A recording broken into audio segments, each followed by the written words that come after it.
Hello everyone and welcome to Zanekin's Manga Reviews. This will be my second video for the day. If you haven't watched my Power Rangers review, go ahead and do that. This video though is going to be back towards manga. It's what I love. It's what I live. When I was watching Roger Base's live stream, there was a constant topic about whether or not our boy, my boy, Jinbe is going to die. Now, if you're not caught up, please avoid this video because there's going to be a lot of spoilers, like most of my videos are. Most of my videos contain. To my heart, I do not feel nor think that Jinbe will die. Not in this arc. Not in this chapter. In fact, I don't think he will die at all, personally. But I definitely do not think that he'll be dying at Whole Cake Island by any means. Now, this was all spurned by a discussion that, let's give some background information here. The whole thing is that Jinbe is given a very traditional Japanese culture style personality to begin with. He's you can see himself committing Bushido, which is when a samurai would kill themselves after failure, I believe. I may be completely off base on that, but that has always been my understanding of it. And Jinbe has always been viewed as a knight of the sea, as a very prideful individual with a code of some sort or another. His initial faith towards Luffy comes off of something that he owed Luffy's brother Ace. So there's a sense of duty about him.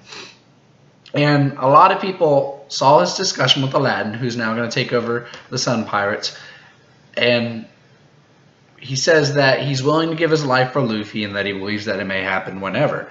And Aladdin tells him, well, at least do your best to protect yourself as well. He said that he would put his life on the line for his captain, and I have no doubt about that. This is the same thing that Zoro essentially says way back, it doesn't seem that far, but way back when he was being faced by Kuma, and he took on the pain so as to save his captain.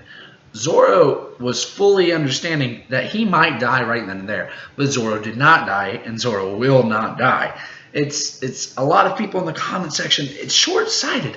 I think a lot of people haven't noticed where the real problem of this comes, is a lot of people have not noticed how much Luffy has really grown over the time in which we've been following this saga. Luffy has matured. Luffy's life-changing moment in Naruto, again, spoiler alert, but in Naruto, Jiraiya dying was a big character moment for Naruto himself. There's always seems to be that one death or that one character moment in Dragon Ball Z before it was kind of undercut by the constant coming back to life. Krillin's death was that for Goku. Bleach didn't really have any, but that's a whole nother conversation. And I don't think Luffy needs another one. I think that Ace was such a traumatic event for Luffy, followed by Kuma making Luffy feel so helpless. I think he has learned what he needs as far as maturing goes, and he'll continue to mature once he gains responsibilities. That will be the next time that Luffy is really going to grow as an individual. When he starts understanding that he's responsible for something, I think once he starts actually claiming territories for his own, that we'll start seeing maybe some more growth from him. It'll never change too much. He's going to be a kid at heart, just like Goku, just like Naruto, honestly, and just like a few others. But to say that Jinbe will die this arc, and everybody seems so confident, not everybody, but a lot of people seem confident it's going to happen, or they're leaning that way, is foolish to me. And another reason I say it's foolish, and no offense to anybody, I love you all. I love all my fellow One Piece fans. However, a lot of people seem to be thinking this might be the case. And the problem is, Oda is actually a good writer. If this was a typical manga, and you looked at the hints that had been dropped so far, or the comments that had been made, you would believe, okay, I could see where Jinbe is going to die. However, Oda is actually a good writer, unlike some of his peers, and I'm not going to throw shade on anyone. However, it just doesn't make sense to me, guys, to have him come all this way. We've all been waiting so long for our boy Jinbe to join up with the crew. The whole reason we had a cover story, Oda would not have wasted his time creating that whole cover story to get Jinbe to catch up had he not had bigger plans for Jinbe. Not only that, But Jinbe is way stronger than a lot of people have even began discussing. I think a legitimate discussion, and you can do an entire video on this, and if anybody wants to collab with me and debate me on this, I think Jinbe is above Sanji. I really do. At least for the time being, before he gets a buff, maybe at the end of this arc, maybe very soon, I think that Jinbe is higher than Sanji. I think that he would replace Sanji in the top 3. Now, where he would stand with Zoro, I think he still put Zoro above Jinbe, but Jinbe is a stud in his own right. He's a captain. He's a fishman. He has so much going for him that it's hard to think that he wouldn't at least contend with Sanji for that 3rd place spot. So, to bring in such a heavy hitter after so much time that we've all been waiting for, and we haven't gotten a new member in a long time, who I can't even tell you who the last member was, and maybe this is reflecting bad upon me, but I'm just not sure that I know. I can't think off the top of my head because it's been a very long time. You know, we've had Brook for a long time. We've had Sanji forever. We've had Zoro forever. We've had Nami since the start.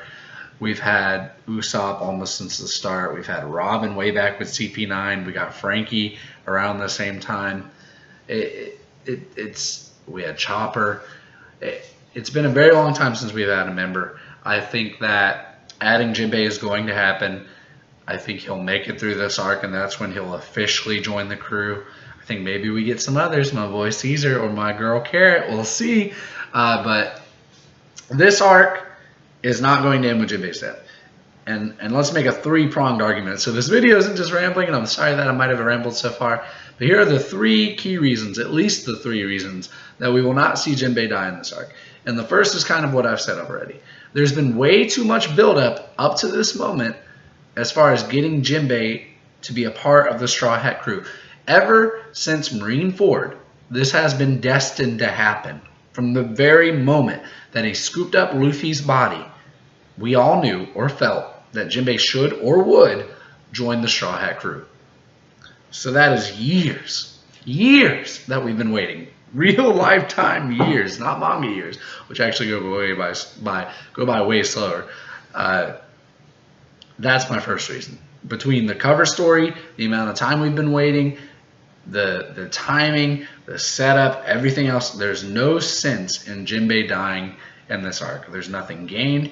There's no logic behind what good it would do to the story, and Oda doesn't do anything without forethought or aims to help the story in some way or another. Second thought, my second reason why. We have to add another member to the Straw Hat crew. There's been so many characters that have been debated upon joining the crew, or there's been moments where it looked like maybe somebody would join. Last arc, we had the entire Grand Fleet proposing to be under Luffy, which he turned down, but we still, as a fan base, have believed that that fleet is still under him, whether Luffy accepts it or not. There's been so many fake outs. We didn't get Vivi, we didn't get Bartolomeo, we didn't get Cavendish, we didn't get a lot of different characters that have come really close to the Straw Hats. Honestly, we probably won't end up getting Carrot. We will not get Law, and he has his own crew. There's so many characters that it doesn't make sense for. Jinbe's done so much to free himself to be open for it. That'll be my third reason. Jinbe has gone through so much to get to where he needs to be in order to join the Straw Hats. He had to break his alliance with Big Mom, which is no small thing. He had to run away. I presume, here's the whole thing. When he spun that wheel, this is one thing that hasn't been talked about. He fled, but he was able to flee. That's an accomplishment in its own right, based off of what we've seen so far. He was able to escape. So he had to escape that. He brought her the poneglyph as a gift, trying to make things okay in the first place. He's mended relationships with Fishman Island. He's passed down his crew. He's rebuilt his crew. He has gone through so much, just as much as our main characters have, to get to where he is now, to join Luffy, that it has to happen. It really does. And he does a great job serving as a straight man for the crew. Nami a lot of times plays the straight girl for the crew, if you will, as far as being the more serious character. It'll be great to have Jinbe. I think it'll be great to have him. I hope that one day we can all agree on how to spell his name. Other than that, I do not see the death. If you guys think otherwise, please let me know in the comment section below why you think Jinbe is going to die. If you agree with me, but you think something that I haven't said in this video, please let me know as well. Remember to like if you did like the video. Subscribe. I'm going to bring you guys videos every day I possibly can, but at least once a week for the manga reviews.